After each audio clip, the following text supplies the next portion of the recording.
Salam untuk para sahabat Marturia GKJTU. Saat ini bersama Pendeta Agris Mujiono. Untuk kali ini kita akan bersama-sama membahas masalah politik dan gereja. Kalau kita bicara masalah politik dan gereja, itu artinya secara lebih umum kita akan masuk ke dalam ranah antara agama dan negara. Dan itu di Indonesia relasi keduanya adalah hal yang unik.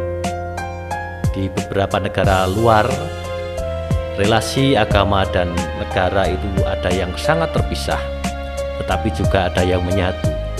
Tetapi kalau di Indonesia tidak benar-benar terpisah, tetapi juga tidak menyatu.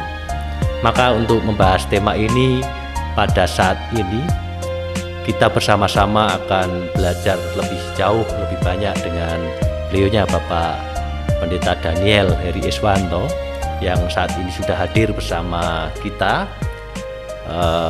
Selamat siang Daniel. Selamat siang para pemirsa, sahabat-sahabat Marturia GKJTU. Bagaimana kabarnya Pak Daniel? Baik, sehat. Baik ya. Tetap Aktivitas semangat. Keseharian masih hanya di jemaat, terus saya dengar-dengar Bapak juga aktif di beberapa lembaga di luar jemaat. Ya,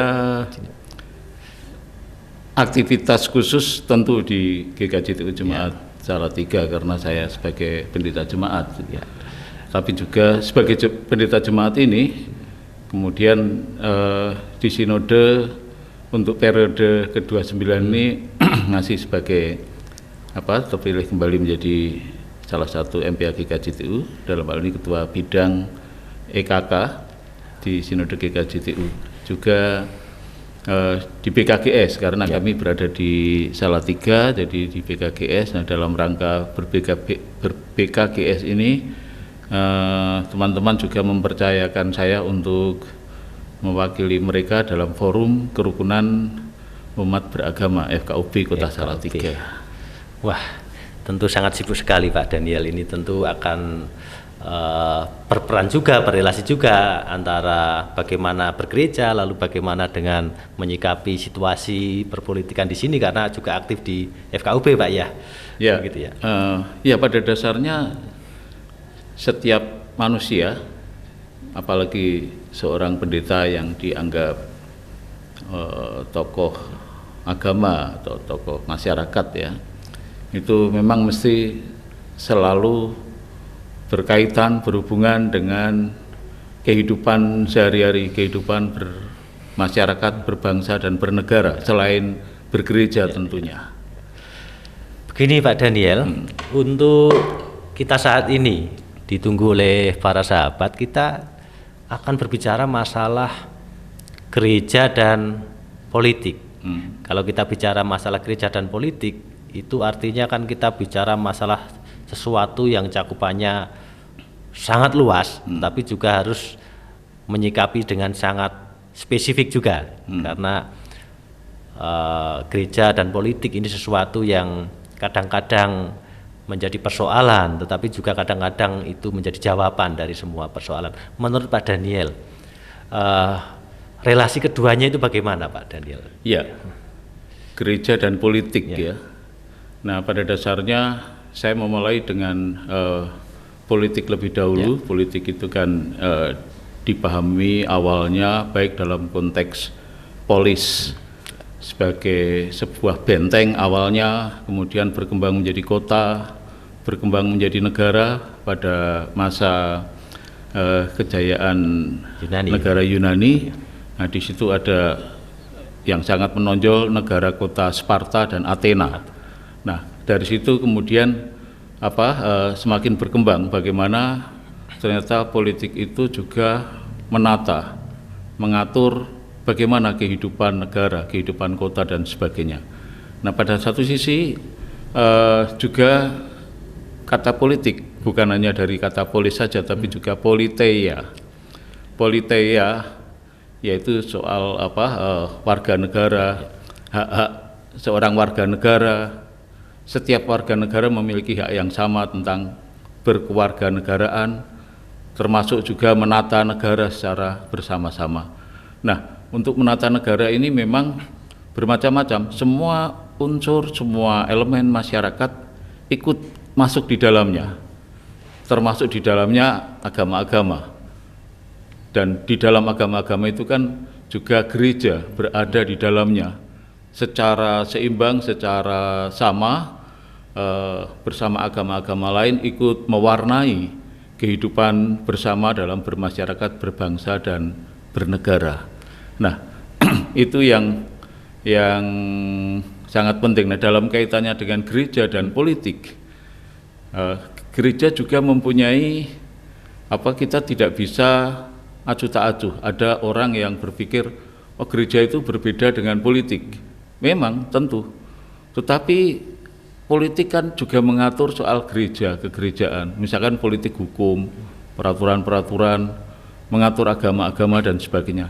Tetapi dalam konteks Indonesia, negara Indonesia itu kan negara Pancasila. Jadi dia bukan negara agama, jadi tidak diatur oleh agama, termasuk gereja tidak ikut mengatur, tetapi ikut memberikan inspirasi, memberikan partisipasi, memberikan kontribusi, memberikan transformasi untuk bagaimana kehidupan bermasyarakat, berbangsa dan bernegara itu bisa berjalan dengan baik, dengan benar itu ya. Nah, gereja juga negara di Indonesia itu tadi saya katakan bukan negara yang agama, tapi juga bukan negara yang sekuler. Jadi negara yang terpisah dari kehidupan agama misalnya. Tidak. Karena itu menarik sekali, Indonesia merupakan salah satu negara di dunia yang memiliki kelebihan khusus sebagai negara Pancasila. Artinya diatur dalam konteks yang merata, tetapi juga agama ikut mewarnai, ikut memberikan spiritualitas dalam kehidupan bermasyarakat, berbangsa dan bernegara. Ya, menarik sekali Pak Daniel. Itu artinya gereja berpolitik bukan sekedar haknya, tetapi juga menjadi sebuah kewajibannya gitu Pak. Karena dia juga harus ikut andil dalam berpartisipasi seperti itu. Tapi begini Pak Daniel, kalau ada ini, saya juga banyak kali mendengar ketika ada gereja merespon politik atau bergerak dalam bidang politik misalnya, lalu ada suara-suara yang mengatakan, wah ini kan urusanmu surga saja, urusanmu agama saja lah, tidak usah ngurusi hal-hal yang dalam tanda kutip banyak orang Kristen juga mengklaim sebagai hal-hal duniawi begitu. Nah, menurut Pak Daniel bagaimana dengan beberapa pemikiran seperti itu? Ya, memang ada berbagai sikap terhadap politik. Ada orang yang bersikap apolitik, anti politik. Politik itu kotor, politik itu rusak, politik itu negatif ya, karena memang dalam realita kadang-kadang politik itu kan ada yang menghalalkan segala cara lah, politik uang, praktek korupsi, kolusi dan nepotisme itu muncul di sana, terutama pada masa-masa yang lalu ya, kuat. Karena memang kekuasaan, politik itu kan berkaitan dengan kekuasaan. Nah, kekuasaan cenderung korup. Ya, betul. Apakah itu korup dalam arti kekuasaan sendiri yang membuat diktator, membuat otoriter, atau korup dalam arti bahwa uang itu menjadi segala-galanya misalnya. Memang hidup tidak bisa tanpa uang.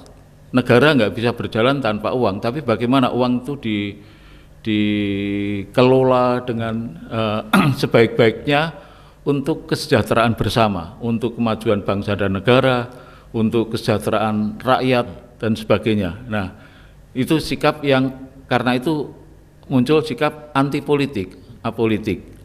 Mungkin itu dilatar belakangi oleh ketakutan masa lalu. Orang ditakut-takuti dengan politik dan sebagainya, sehingga banyak warga negara yang bersikap seperti itu. Nah, sikap itu kemudian muncul di agama-agama, termasuk di gereja, nggak boleh lo berpolitik dan sebagainya. Atau karena dia juga punya pengalaman masa lalu melihatnya bahwa kalau politik ya pasti jelek begitu. Ya, bisa jadi.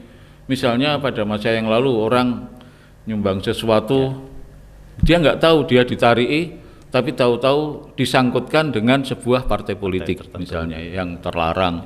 Nah, itu kan jadi menghantui, apalagi kita tahu politisasi pelarangan yang semacam itu menyangkut sampai bukan hanya satu generasi, tetapi sampai anak cucu dan sebagainya, sehingga itu yang melatar belakangi orang menjadi apolitik. Nah, gereja tidak boleh seperti itu, agama-agama tidak boleh seperti itu. Tapi juga ada orang yang hidupnya, ya kita kan bagian dari politik, bagian dari sistem kenegaraan ini, sehingga agama dan politik, gereja dan politik dicampur adukkan. Jadi disitulah kemudian terjadi kerusakan-kerusakan, orang akhirnya tidak mau beragama atau tidak mau dengan agama ini dan sebagainya, karena merasa bahwa politik agama ini kejam apa gitu ya. Tetapi paling tidak gereja memang harus menempatkan diri bagaimana dia memberikan kontribusi yang baik. Nah, pijakannya adalah etika politik, politik yang beretika, politik yang benar, politik yang jujur, politik yang adil, politik yang filsafatnya itu memang betul-betul jernih.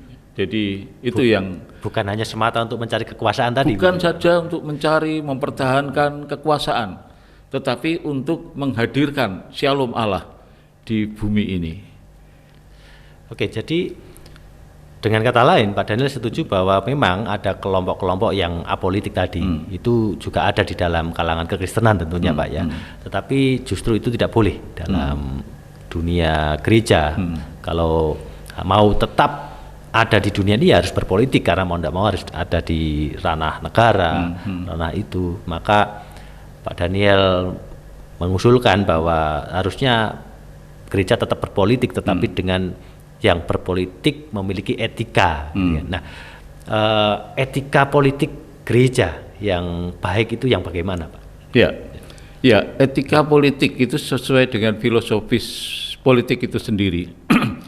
Tadi saya sudah katakan bahwa politik yang benar adalah politik yang adil, yang menghadirkan damai sejahtera Allah kepada semua umat. Artinya, misalnya seorang Kristen, seorang Kristiani, dia tidak terjun di dunia politik praktis, misalnya partai politik. Hendaknya etika politik itu juga melekat di dalam dirinya. Dia sadar bahwa ini tidak boleh, yang ini boleh misalkan. Artinya korupsi tidak boleh. Nah, salah satu contohnya seperti itu. Artinya bahwa bagaimana dia menjaga kehidupan yang jujur, yang benar, sehingga dia tidak bermain uang, money politik, atau katakanlah kemudian karena money politik, terutama ketika pemilihan wakil-wakil rakyat atau kepala daerah, kan ya itu menjadi rahasia umum, apalagi kepala daerah, kepala desa saja kan seperti itu ya, mainstream,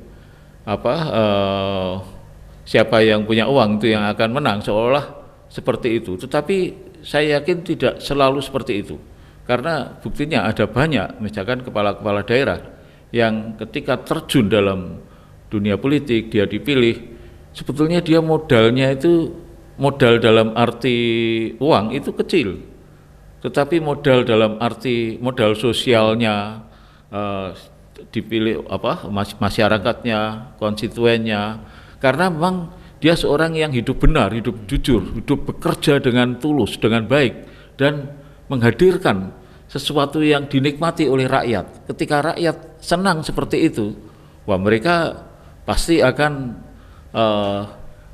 tidak peduli dia tidak dikasih apa-apa, nggak masalah, karena di balik itu dia merasakan dia akan memiliki pemimpin yang benar, pemimpin yang jujur. Itu yang kita harapkan. Baik, jadi berpolitik yang beretika itu tentunya dia terkait dengan makna politik itu sendiri, gitu, Pak. Jadi jangan sampai tujuan politik itu diselewengkan untuk hanya untuk kepentingan pribadi atau kekuasaan pribadi. Benar, karena memang kalau misalnya ibaratnya katakanlah ya seorang tokoh yang masuk dalam pemilihan itu lalu dia bermodalkan sekian.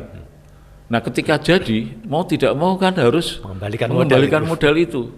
Kalau misalnya kebanyakan kan politikus-politikus di sekitar kita itu seperti itu, misalkan entah itu uang dari pinjaman,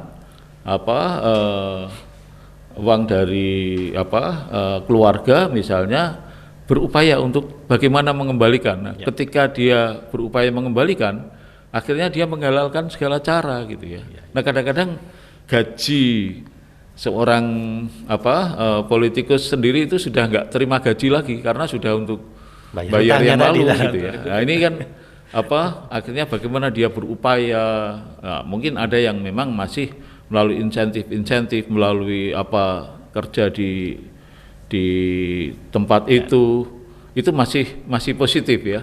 Kunjungan insentifnya kan besar, itu bisa dipakai untuk sehari-hari, tapi dia harus mempersiapkan modal kelanjutannya. Jadi ini yang menjadi ruwet dan ya dia tidak lagi bisa berdiri dengan baik, dengan benar.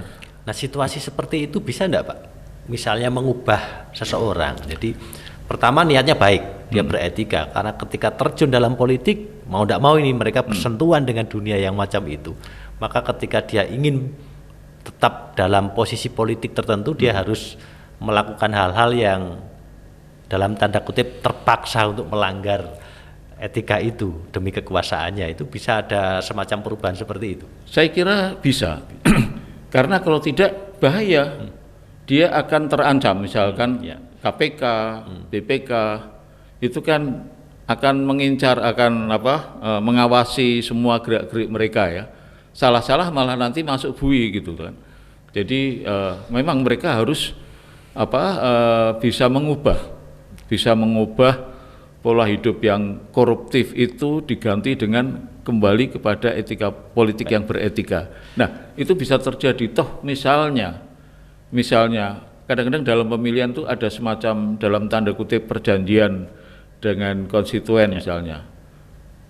Nah, perjanjian itu tidak tertulis tentu ya.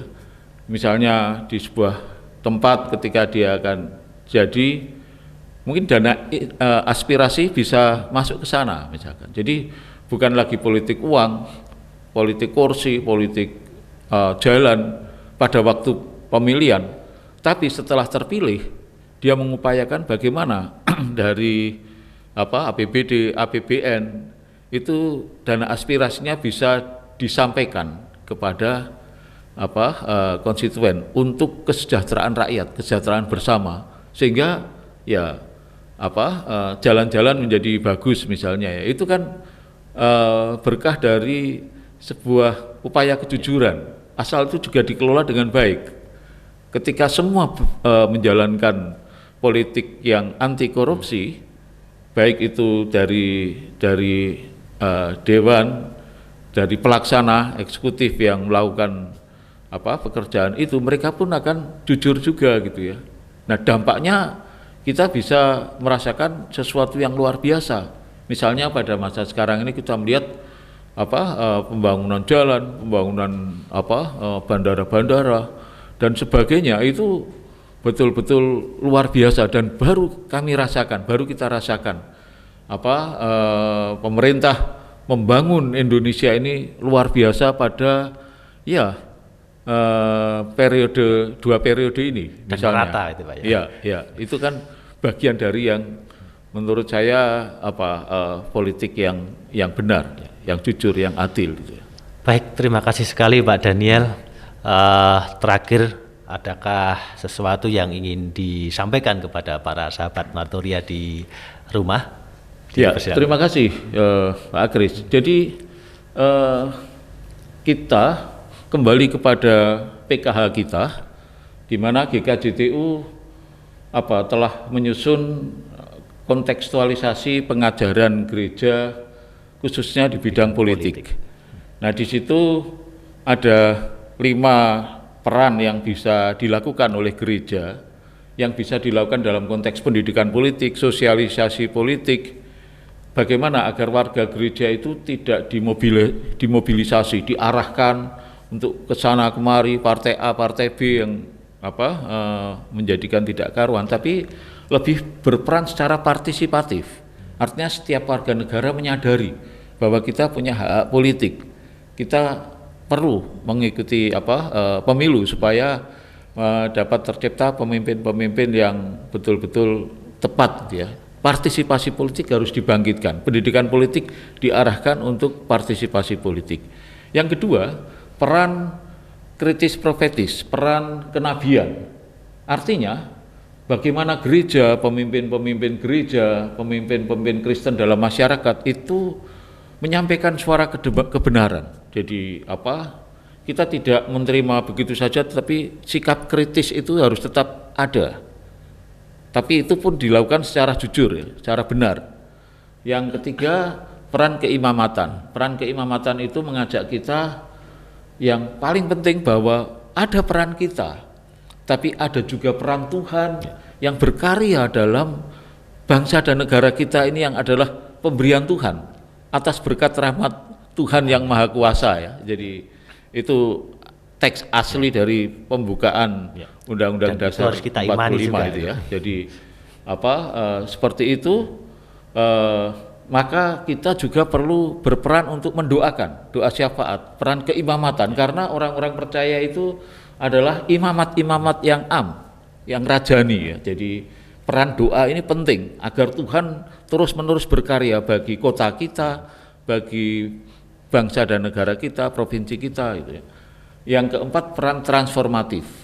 Terus-menerus ada perubahan-perubahan, ada bagaimana kita membarui diri menjadi semakin baik dan semakin lebih baik, gitu, ya. Dan yang terakhir, peran reformatif. Bagaimana kita mereform, selalu melihat ke belakang untuk menjalankan pemikiran-pemikiran ke depan yang jauh lebih baik, jauh lebih berkualitas, jauh dirasakan oleh semua masyarakat, sehingga masyarakat yang miskin bisa tertolong, masyarakat yang terpinggirkan mereka bisa tidak lagi terdiskriminasi tetapi terangkat bersama-sama.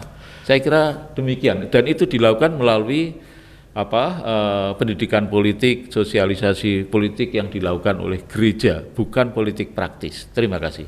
Terima kasih sekali Pak Daniel, dan terima kasih untuk waktu dan kesempatannya. Besok mungkin kita bisa berjumpa lagi. Para sahabat di rumah, politik bukanlah hal yang kotor. Harusnya gereja ikut andil berperan di dalamnya, karena gereja terpanggil untuk itu. Cuma sayangnya manusia mengkotori politik itu, sehingga politik seringkali dilihat kotor. Maka dari itu gereja terpanggil untuk berperan sehingga politik menjadi bersih, politik beretika. Itulah pesan dari kami. Terima kasih, salam damai. Tuhan berkati.